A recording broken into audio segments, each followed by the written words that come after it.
My wife said my family always comes first. You're second. I replied, good to know. Then I moved myself to first in my own life.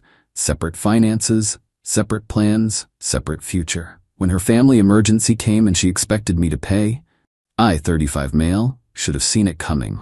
But you know how it is when you're in it. You make excuses, think it'll get better, convince yourself you're overreacting. My wife, 33, and I have been married 5 years. Her family's always been involved, really involved. The kind of involved where her mom has a key to our place and uses it, where her brother treats our garage like his personal storage unit, where family dinners aren't optional, they're mandatory. At first I thought it was sweet. Big family, close-knit, always there for each other. It took me about a year to realize always there for each other actually meant always there to take. Her brother needed $3,000 for a business opportunity that never materialized. Her sister needed help with rent, just this once, that turned into 4 months. Her parents needed a new AC unit, and somehow that became our responsibility. Always an emergency, always urgent, always my wallet. Every time I pushed back even a little same script, but their family. Like that explained everything. Like being related gave them unlimited access to our bank account. But I'm not here to talk about that. I'm here to talk about my birthday trip. We'd planned this coast vacation for months. Nice hotel, already paid for, time off approved. I was actually excited. Then her mom calls. Her brother needs someone to co-sign a loan. $8 grand. My wife's in the kitchen when she takes the call. I'm making coffee, half listening. Then I hear, of course we'll help. I'll cancel our trip. Didn't even ask me. Didn't even hesitate. Hold on, I said. We're not canceling. She put her hand over the phone. My brother needs us. Your brother needs a co-signer for a loan he'll default on. That's not our problem. Her face did this thing. This look I'd seen before, but never really acknowledged. Pure disbelief that I dare question a family decision. We're helping him. The trip can wait. No. She actually looked shocked. What do you mean no? I mean no, we're not canceling. We're not co-signing. I'm done funding your family's disasters. She told her mom she'd call back. Then turned to me with this expression like I'd just announced I was joining a cult. Why are you being like this? He's my brother, and I'm your husband, which apparently means Jack. That's not fair. You're right, what's not fair is me being an ATM for people who've never paid back a single loan. What's not fair is canceling our plans every time someone in your family snaps their fingers. What's not fair is, my family always comes first, she interrupted. That's just how it is. You come second. You knew this when you married me. Silence, like the air got sucked out of the room. Say that again, I said quietly. My family comes first. You're second. That's just reality. Family is forever, but, she trailed off, didn't need to finish. Message received loud and clear. Good to know, I said. So you understand? Will help? Nope, but thanks for the clarity. I walked out of the kitchen. She followed me, confused. Where are you going? To pack for my birthday trip. You can stay here and help your family. I'm going. You can't just go without me. Sure I can. You made your choice. I'm making mine. She sputtered something about being unreasonable, about not understanding family, about me being selfish. I just kept packing. Took the trip solo. Actually invited my buddy instead. Had a great time. Posted pictures. She called me about 15 times. Didn't answer. When I got back, I'd made some decisions. Started separating everything. We'd always kept our own accounts mostly, but I'd been covering like 70% of expenses because I make more, and she always had some family emergency draining her funds. Set up a new checking account, changed my direct deposit, sat down with a calculator and figured out exactly 50% of every bill. Mortgage, utilities, internet, groceries, everything. That's what I'd pay. Not a penny more. She noticed pretty quick when her Visa got declined. I'd removed her as an authorized user on my card, the one she used for her family's constant emergencies. What the hell? She came storming into my office. My card doesn't work. Correct, I canceled it. You can't just cancel my card. It wasn't yours, it was mine. You were an authorized user, not anymore. Her face went red. How am I supposed to pay for things? With your money, like an adult. This is insane. We're married. And according to you, I'm second place, so I'm treating this marriage accordingly. You handle your priorities, I'll handle mine. She tried the whole guilt trip thing. How could I be so cold? Didn't I love her? What about our partnership?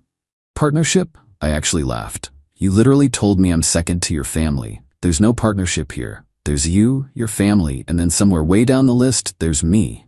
So now I'm putting myself first. That's fair, right? You're punishing me. Nah, just matching your energy. She went to her parents' house, came back a few days later, probably expecting me to have cooled down or apologized or something. Instead, I turned the spare room into my office. Her craft supplies were boxed up in the garage. What did you do to my room? Got myself an office, needed a space that's mine. That was my room. Was it? I pay half the mortgage. This is my house too, I'm using my space. We barely spoke after that. I started doing my own thing. Signed up for a woodworking class, joined a softball league, made plans without her. When she asked where I was going, I'd just say out. Her family's weekly Sunday dinners, stopped going. Every week she'd ask if I was coming. Nope, why not? Got plans. What plans? What plans? It drove her crazy.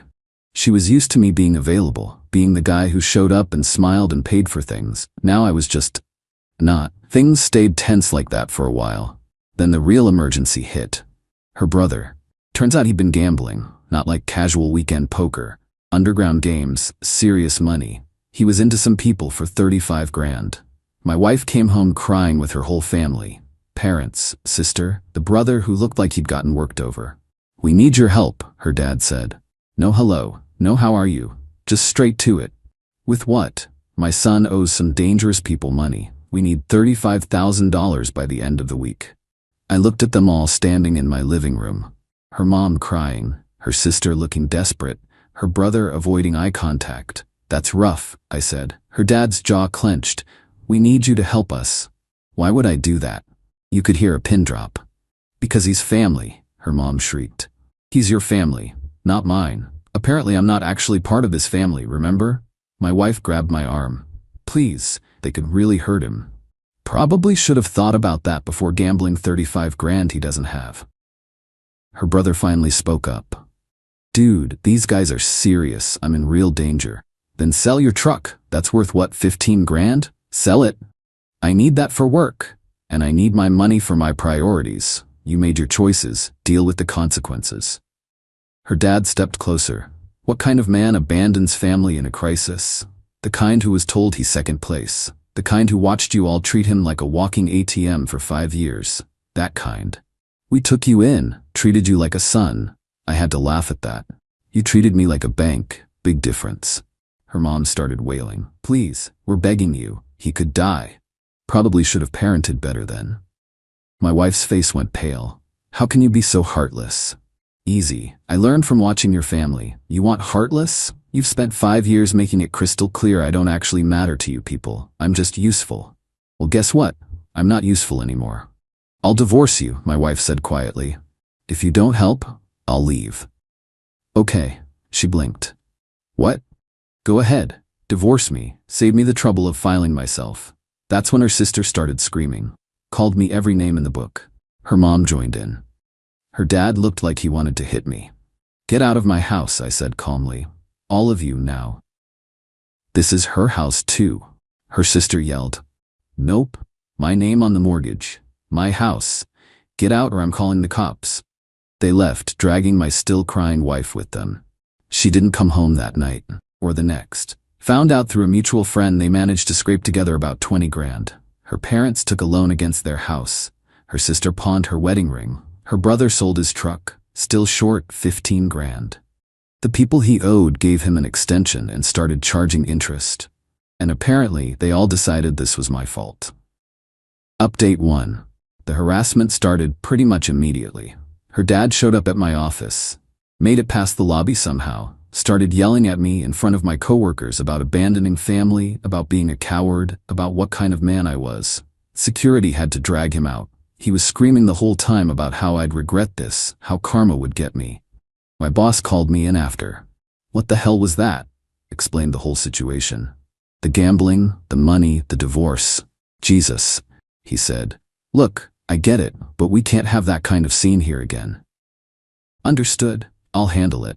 But handling it was harder than I thought because they weren't done. Her mom started a phone campaign. Called everyone in my family. My parents, my siblings, my aunts and uncles, cousins I haven't spoken to in years. Told them all I was heartless, that I refused to help in a crisis, that I was abandoning my wife. My mom called me. She's saying you wouldn't help with an emergency? She's saying I wouldn't give her brother 35 grand for his gambling debts. Long pause. Oh, that's different. Yeah. Good for you, baby. Don't let them bully you. Most of my family was cool once they got the real story. But her family kept escalating. Someone keyed my car. Deep, deliberate scratches, all down the side. I'm 90% sure it was her brother but can't prove it. Filed a police report anyway. $800 in damage. Then my wife's sister showed up at my softball game, waited until we were done, then cornered me in the parking lot. You know they beat him up again, right? Broke 2 of his ribs. That's on you. That's on him for gambling. You could have prevented it. He could have prevented it by not being an idiot. You're a sociopath. And you're enabling a gambling addict. We all got our flaws. She called me some more names and left. The really dirty trick came through work again. Someone filed an anonymous HR complaint. Said I'd been making threatening comments about family members and showing unstable behavior. HR called me in. Different person this time, looked uncomfortable. We received a complaint about you. From who? Anonymous. But they're claiming you've been volatile, making concerning statements about harming family members. I just stared. That's completely fabricated. We have to investigate all complaints. Ended up having to write a statement explaining the whole divorce situation, the harassment from her family, everything. It was humiliating. This needs to stop, my boss told me after. I'm sympathetic, but if her family keeps involving the workplace, we're gonna have a problem. I'm working on it. Started documenting everything. Every call, every text, every incident. Built a file. My wife finally called me. First time we'd spoken since that night. We need to talk. About what? About us. About fixing this. There's nothing to fix. You made your choice. I made mine. We're done. Don't I at least deserve a conversation?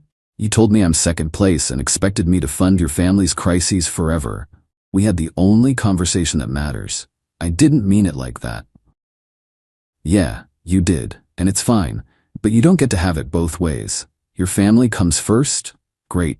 They can support you through this divorce. She started crying. Please, can we just talk? Face to face? Against my better judgment, I agreed to meet her for coffee. Big mistake. She showed up with her mom, ambush style. Her mom started in immediately. You need to stop this foolishness and help us. I'm leaving. I stood up. My wife grabbed my hand. Please just listen. I came to talk to you, not get ambushed by your mom. She's here because you won't listen to reason. Reason? You want to talk about reason? Your brother gambled away 35 grand. Your family took out loans they can't pay back to cover his mess, and somehow I'm the unreasonable one for not joining that disaster? Her mom's face went red. He made a mistake. He made a series of choices. Bad ones, not my problem. We raised you, she screeched. Fed you at our table, welcomed you into our family. You used me. There's a difference. I left them sitting there. Blocked both their numbers. The divorce papers came a week later. Along with some absolutely insane demands. She wanted half the house. Fine, standard. Half my retirement. Sure, that's how it works. But then she wanted me to pay her legal fees because the divorce was caused by my financial abandonment. And she wanted compensation for emotional distress to the tune of 10 grand. My lawyer actually laughed when she read it. They can't be serious. They're serious. We'll counter. This is ridiculous. The back and forth started. Her lawyer playing hardball, my lawyer shutting it down with facts. Meanwhile, her family situation was apparently getting worse. Found out her parents might actually lose their house. The loan they took had some kind of balloon payment they can't cover. Her brother disappeared. Just vanished. Word is he left the state because the people he owed weren't playing around anymore. And her sister's marriage was falling apart because she pawned her wedding ring and her husband was pissed. All of it landing squarely in my wife's lap. She tried texting me from her sister's phone since I'd blocked her. Are you happy now? My parents are losing everything. My brother's gone. My sister's getting divorced. All because you wouldn't help. I screenshot it and sent it to my lawyer. Didn't respond to her. What was there to say? Update 2: Court day arrived. She showed up with an entourage. Parents, sister, even some cousins I barely recognized. Like they thought numbers would intimidate me or something. Her lawyer looked smug. Had this whole presentation ready about how I'd systematically isolated and financially abused my wife. My lawyer brought receipts. Started with the spreadsheet. 5 years of family emergencies I'd paid for. Every loan, every bailout, every crisis. Total came to just over 24 grand. Not a penny repaid. Showed how I'd been paying 70% of household expenses despite us both working. Showed the credit card statements.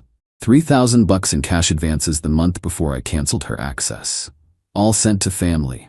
Then came the text messages. Years of them. Her canceling plans for family stuff. The conversation where she said point blank, "My family comes first, you're second." The judge's eyebrows went up at that one. Her lawyer tried to spin it. My client was in an emotionally impossible situation, forced to choose between her husband and her family. Nobody forced her to choose, my lawyer cut in. She made that choice herself, explicitly, and my client accepted it and acted accordingly. Her mom couldn't help herself, started sobbing loudly in the back. "He abandoned us when we needed him most." The judge looked up. "Ma'am, you're not a party to this divorce. Be quiet or leave." That shut her up, temporarily. Her lawyer tried a different angle, argued I should pay her legal fees because I caused the divorce by withdrawing financial support. She filed for divorce, my lawyer pointed out. Not him. She initiated this. Only because he made the marriage untenable. By setting reasonable financial boundaries after being told he was second priority. The judge looked tired. "Counsel, unless you have evidence of actual abuse or illegal activity, the court isn't interested in marital drama. Do you have such evidence?" Her lawyer floundered. "Well, the sudden withdrawal of financial support. He stopped paying for her family's emergencies with his personal income. That's not abuse, that's a boundary." Next argument. "They tried to push for alimony, claimed she'd been economically dependent on me." Judge looked at her income, looked at the evidence of where my money had actually been going, her family, not her, and shut it down. The court finds both parties are employed and capable of supporting themselves. No alimony. The final settlement: house gets sold, split 50-50. Retirement accounts divided per state guidelines. We each pay our own legal fees. No alimony. No contact. Her lawyer tried to argue, but the judge was done. Outside the courthouse, her dad tried one more time. "You're really going to let her family lose everything? We're going to be homeless. You took out loans you couldn't afford to cover gambling debts. That's on you. We welcomed you." As a wallet, "Yeah, I know. Good luck with that foreclosure." Her brother showed up out of nowhere. Must have snuck back into town. He was in my face immediately. "You think you're better than us?" "I think I'm smarter than you." He shoved me. My lawyer stepped between us, already on her phone with courthouse security. Touch my client again and we're filing charges.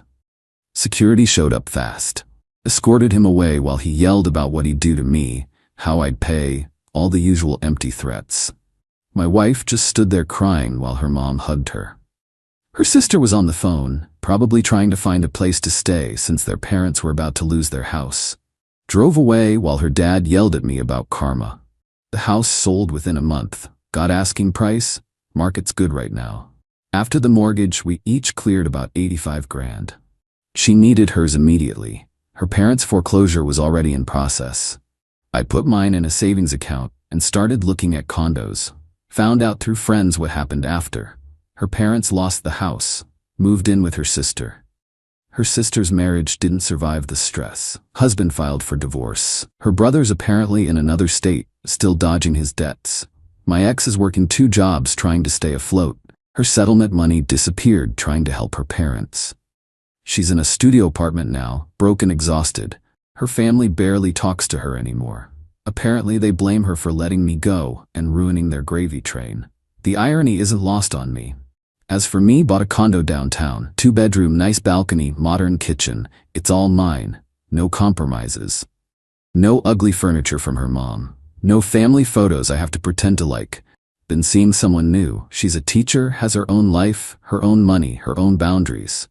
When she talks about her family, it's normal stuff. Nobody calling at midnight needing cash. We're taking it slow. Had one last contact with my ex. She got a new number, texted me.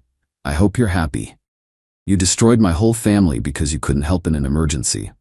Thought about not responding, but I needed to say it one final time. Your family destroyed itself by treating people like ATMs and making terrible choices. I just stopped participating. Good luck. Blocked the number. My therapist asked if I felt guilty. No, I said, and I meant it. Why not? Because I didn't do anything wrong. They had an emergency. It wasn't my emergency. They had consequences for their choices. Those aren't my consequences. She nodded. Sounds like you've processed this well. Maybe I have. Or maybe I'm just done caring about people who never cared about me. Either way, I sleep fine. The revenge wasn't elaborate, wasn't some master plan. It was just stopping. Stopping the loans, stopping the sacrifices, stopping the endless cycle of putting myself last while they put themselves first.